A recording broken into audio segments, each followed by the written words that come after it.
What's up guys, in this video I'm going to show you how to apply an extension to all profiles in Corsa AI. So if you have multiple profiles, so let me show you. So if you go to files right here and go down to preferences and go to profiles, you can have multiple profiles here. As you can see, this is a default profile, but I can do a new profile and I can name it whatever it is. And let's say I want to name this one new Drew or something like that. Let's go ahead and type this one. Let's name it Drew, for example, and go ahead and create. So let's say that's a profile, and I can go ahead as well and I can create a new profile as well, and I will call this one tutorial. Let's call it like that.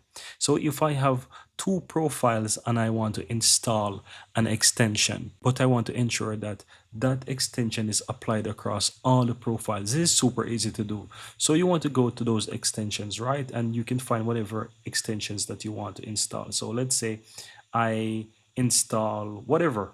I have some extensions here. So let's take Docker, for example.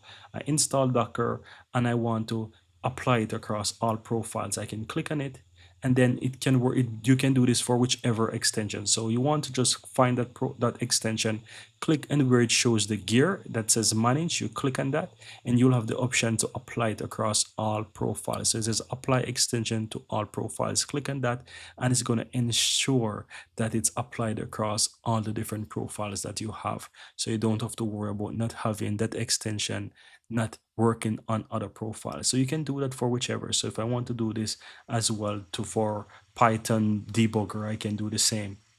You can go ahead and you can even click on it, the gear from here. You don't even have to click on it, let's say, to go to that specific gear right here. You can just do the manage directly from the side here and you'll find apply to all profiles as well.